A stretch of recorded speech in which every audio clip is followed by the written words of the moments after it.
Welcome to vanofaction.com. Today is part 2 of building the kitchen countertop. Now, it turned out that this job of building the kitchen countertop required so many different skills and tools that are absolutely transferable to all different parts of the build. I thought I would take a deeper dive and explain each step, because you'll be able to use what you see in this video on the ceiling, on the cabinets, on the floor, every place you want to build. So watch this one, watch part 1 as well. It'll be linked to at the end of this video. If you find this useful, please give us a like, a share, and consider subscribing. And let's get started. I have the countertop sink machined for size and the sinkhole cut. So now it's time to start finishing it and putting it together. And the first thing I have to do is line the inside of the sink drop. I want this downward piece that I just sanded off to have the countertop material on it, so it goes right to the sink to make a nice, dry, weather-tight seal. Now, the countertop, that's been a real challenge for me, because when we first started designing the van, we weren't going to use cedar on the inside. We were going to have it was going to be more contemporary and modern with some aluminum and maybe some plastic and stuff. And I'd always envisioned a wood, maybe even a live edge countertop like you see in so many van builds. But having used the cedar that I used and the quality of cedar that I used, live edge wouldn't work at all, period. It just would be a real contradiction to what I've done with the woodworking. But also, I don't like introducing different species. I think I'm kind of a purist that way. If I've used cedar, I want to use cedar everywhere. Every exposed wood that I have in that van should be cedar. But cedar's too soft for a countertop. It just wouldn't look right. So I started scrounging around looking for what am I going to use on this countertop. And there's limitations, because you shouldn't use tile. You can't use grout because of all the vibration of the van. I didn't want to use marble or quartz or something, because to me that's as nice as it would look. It would just be too heavy and too brittle. Ideally, with the cedar, I think copper would look great, but I don't even know, like where I live, I don't even know where I could even find that, let alone what the price of it might be. And then I thought, well, I could use some plastic laminate, like arborite, and what would I do with that? But I don't like the idea of having to buy a whole sheet of arborite just to have half a sheet left over, because that's what it would end up being. But I need the half lengthwise, not cut off shortwise, and so I didn't know what I was going to do. And then one day I went into my local Home Depot. Well, the local, it's almost an hour away, but I went to Home Depot and I said to the guy, "Where do you keep your arborite?" Just to see what they had in stock and to see what the price was and all the rest of it. And he took me over, and on the first sheet on top was this piece. But this piece is all tore up. It's got a big crack on the edge and a big break in the corner on this side. I'll show it to you. And like it's a real mess, and it was like $120 or something. And I said to him, "Well, how much would you want for that piece? It's all broken. You can't sell that." And he said, "I don't know, how much would you give me?" And I said, "Well, I don't want to insult anybody, but I'd give you $50 for that, because I know I've got a lot more here than I need." And he said, "Oh, I don't know. Yeah, well, I don't know. Well, I don't know. Okay, you can't sell it for 50. I'll sell it to you for $60. I said, "Okay, deal. I'll take it for $60. We're gonna have this color countertop." That's my decision. So I said to him, "Can we wrap it up so I can take it home with me in my car?" And they have a way of rolling it and putting tape on it. So another guy came to help them roll it up, and while they were rolling it, it ripped a little bit more. And I said, "Oh God, I can't pay you $60 for that now. You just broke it some more." So the other guy said, "Well, will you give us $40 for it?" And I said, "Sure, I'll give you $40 for that." So this is the countertop that we're going to have. $40 invested. It's going to look great, and only you and I will know that it wasn't part of the master plan right from day one. So let's get to work on this arborite.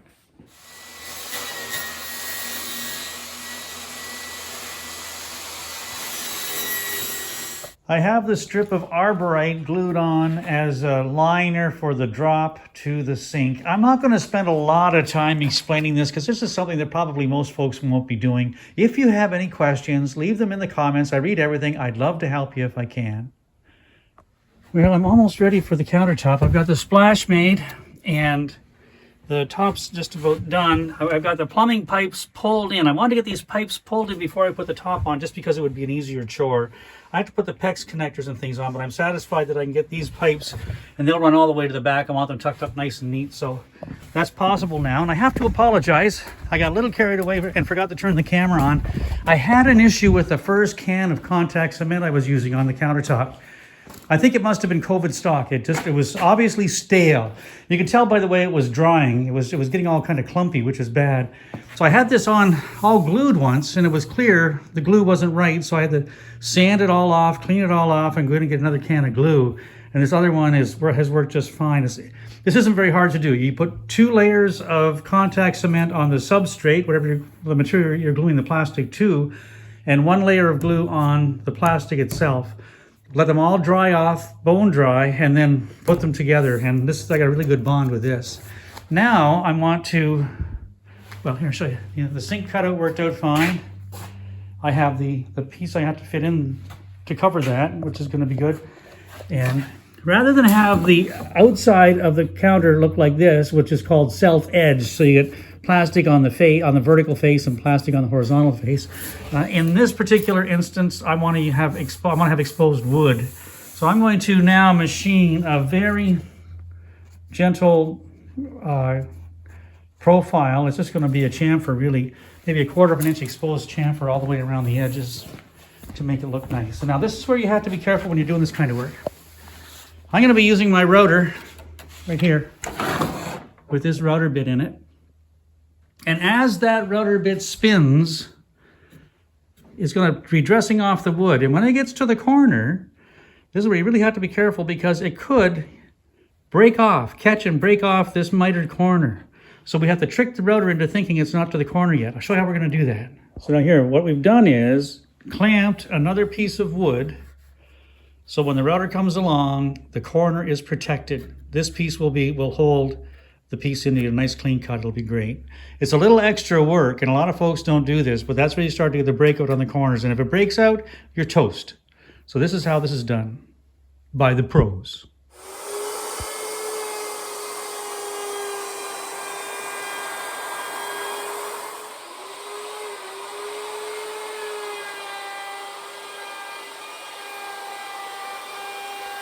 And this is the effect I was looking for. I like that. I'm going to stain the wood a dark color to be closer to the countertop than the cedar, but I can't do that till after it's installed because I've got to plug and screw these 2 edges to the cupboard itself, and then I'll plug them and I'll sand them off and stain it then. Looking good. The next thing I have to do is mount the sink onto the underside of the cabinet. And I bought this sink from IKEA, partly because it was only 5.5 inches deep. I needed something shallow. And partly because it was only $44. I mean, we're not going to use it a lot. It's more sink than I need. 40 bucks, I'm happy with that. But I don't know what engineer it was, but some guy thought it'd be a good idea to put this sticker, pretty sticky sticker thing over top of the drain. I have no idea what it said because the first thing I did when I got it was I punctured it from the upside, right from the inside. I didn't even know it was under there. Anyway, I've got to get it cleaned off so I can get a good seal for the drain. And one of the things I wanted to share with you is lacquer thinner. Lacquer thinner is an amazing solvent. It's it'll take stuff off. I haven't tried this. I'm assuming this is going to work. It'll take and dissolve glues and things that Varsol won't touch, gas won't touch. When you're doing your plastic work, your arborite work, this is what you use to clean up the mesh because you're going to get glue in place. Look at that, just took it right off. Lacquer thinner is just an amazing thing. You don't see many people using it anymore. You know, it really smells. You're gonna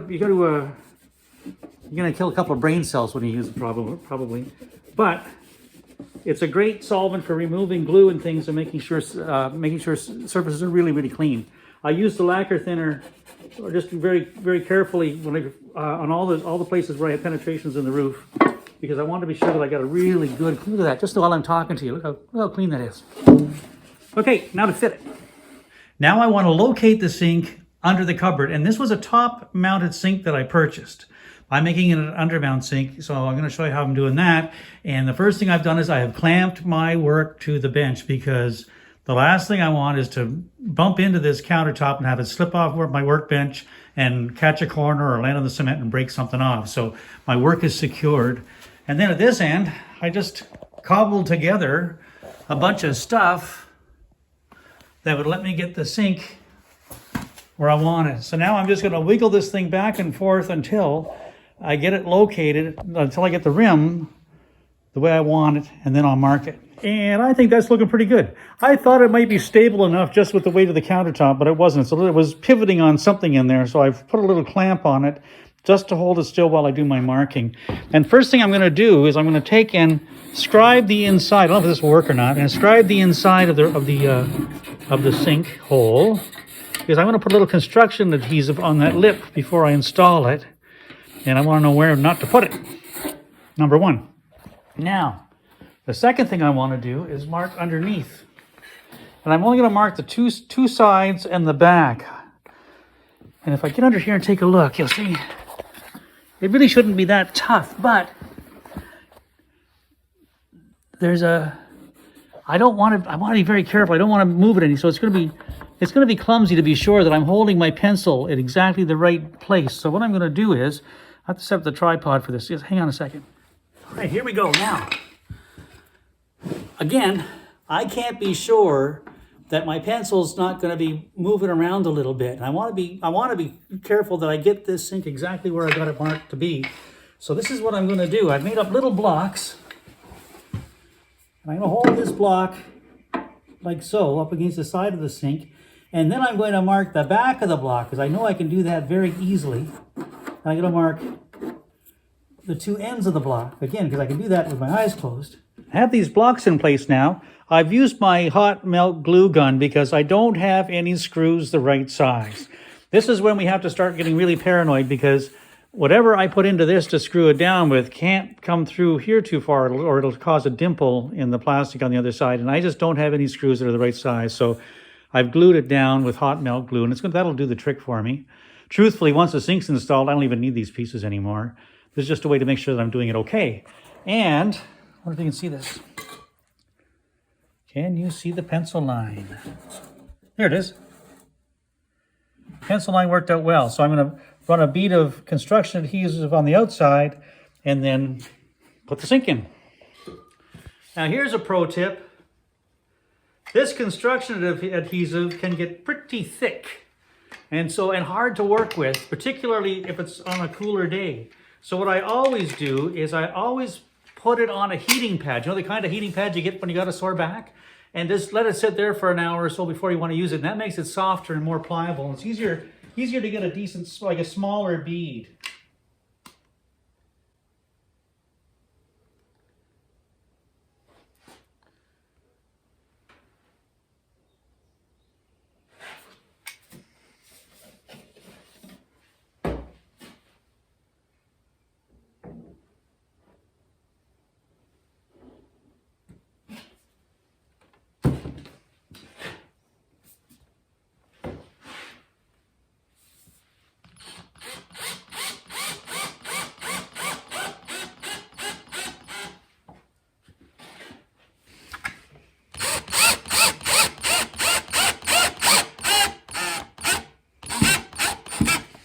There it is.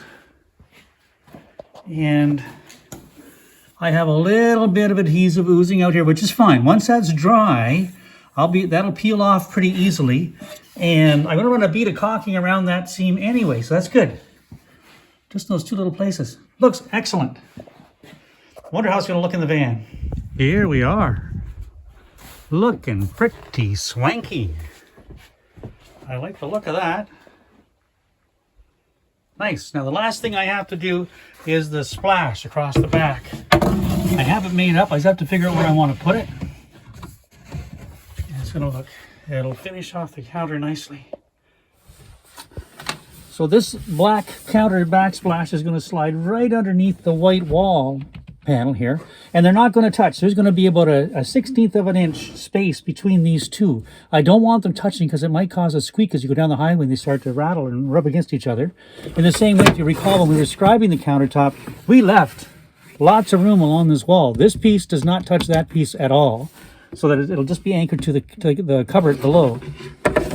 So now I want this to line up at this end, which is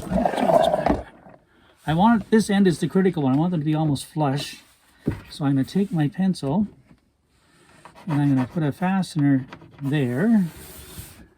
And I pull this end out, and then for some reason, and God knows why, but this backsplash wall panel isn't flat. There's a hump in the middle because it's a van. That's not going to be a problem. No one's ever going to know that because I'm just going to make this black piece follow the shape of the white piece with 3 screws. It'll look like $1 million. Let's do that now.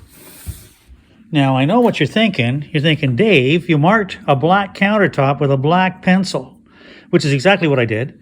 But with a flashlight, I should be able to find it. Right there, see it? There's the mark right there.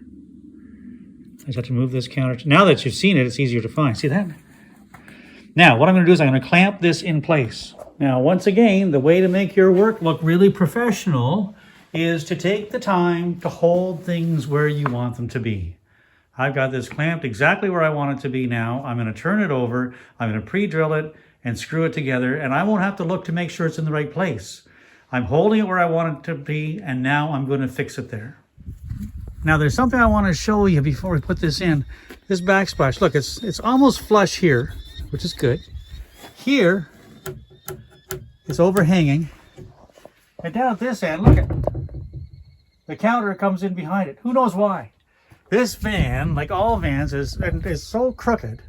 When it's all finished on this side, it's going to look absolutely perfect. But you just can't start measuring things in building because nothing's straight. And we are in. I have to say, I think it's looking really good. Really happy with it.